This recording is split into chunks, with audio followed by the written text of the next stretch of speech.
Hi fam and friends, it is Cat 7 Corners with day 2 of healing from the blush lip ink tattoo, as well as day 5 for the cat eye for my eyes.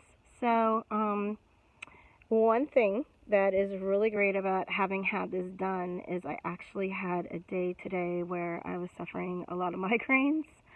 And I'm okay now, but I do get them from time to time. And I was like, wow, even though I have this migraine, my face is a pick-me-up with the makeup. It doesn't look like you're at death's door and pale and weary. It just adds still the color to your face, which was really great because I just got through an interview for a job, and it was on Google Meet. So, it was very important that I look nice for the interview, and I hope it didn't reflect that I had had any suffering from having had the headaches earlier in today.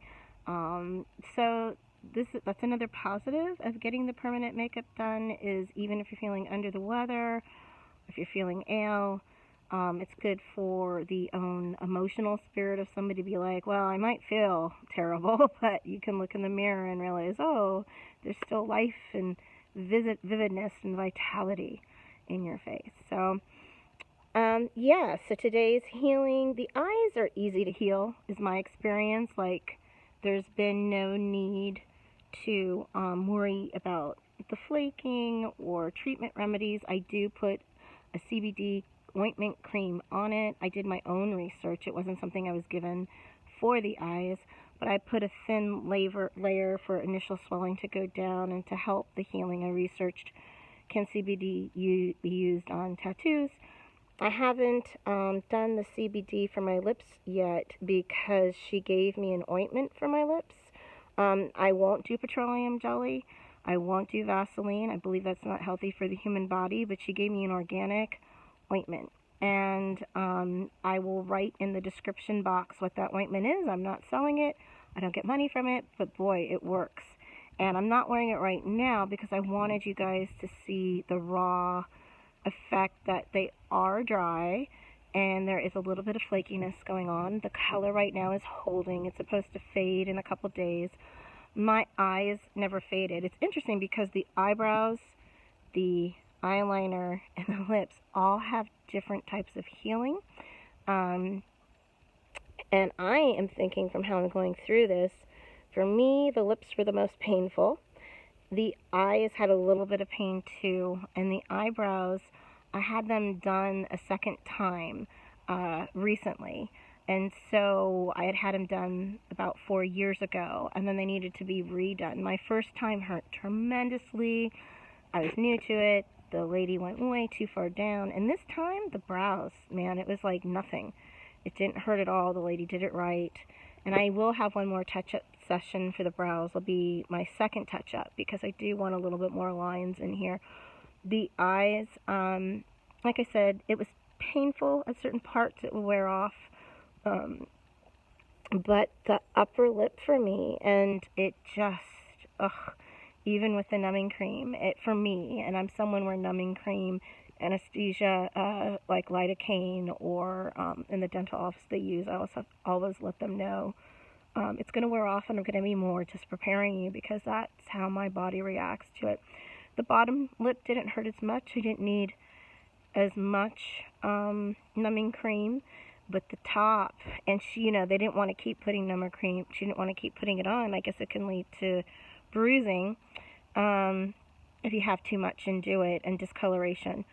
So, yeah, for me, and you can let me know if you're watching this and have it done. I don't know for others if it hurt as much as my lips hurt. In videos I've watched of other people, some people said they felt no pain. Other people felt like their numbing cream didn't work at all, something similar to me. So I don't know if it's the type of cream or is it the artist. And I also know my particular ink artist is very conservative in using any sort of numbing remedy. She said that people in Brazil don't even use any anesthetic, that they do it without any pain relief. And I was like, oh, well, that's good for the individuals in Brazil who are choosing to get permanent semi-permanent tattoo ink makeup on their face. That's not the case for me. Give me the numbing cream. So, it could be my artist too. And she didn't put cellophane wrap, saran wrap over the cream, and I actually asked her, not when she did my eyes, but when she was doing my lips, that what were her reasons for not using saran wrap, because in every video I've seen about getting your lips blushed with the ink, everyone had saran wrap over their numbing cream, and that's when she mentioned, well, in Brazil, the people who get ink don't even use anything. And so what I'm going to do for my follow-up session is bring my own saran wrap, and after she puts it on and you wait 20-25 minutes for it to activate, some people wait 30, I'm going to put it on myself and see if it makes a difference and if it won't hurt as much. And then I can, in a nice way, let her know if it makes a difference or not. It's kind of like, I feel, when you get your hair done, and if you're getting highlights and lowlights or a full hair color change, sometimes you need for the chemical process to work and to activate the way it's supposed to have the plastic wrap around your head. So maybe that is a part of it too. We're on a journey here together. I'm learning as I go. But for people who have had this, or for experts who have had it done, I would love your comments. And one more thing before I go. I reflected that she has not had permanent makeup done, this artist herself. And I think in the future, not for my touch-ups, because my touch-ups are discounted, and like I said in my other video, I love how she is a perfectionist and she really does want to try and achieve the look that I'm wanting in gradual stages for my lips, for the ombre lips, because they're not ombre right now. However, I think someone who's actually had permanent and semi-permanent makeup done on their face before would understand exactly what it feels like, what you're going through, and maybe have a little bit more compassion and definitely have a level of empathy for their clients when they're saying they're feeling pain. It's not just like ripping off a Band-Aid. Like, you have to go through it, and for hours.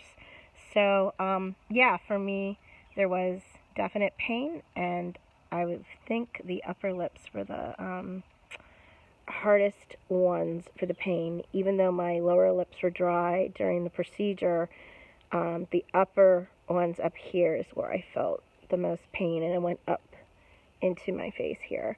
Some of it was ticklish in certain spots, but there's definitely pain. All right, I'm going to go. Have a great evening, everybody. Bye.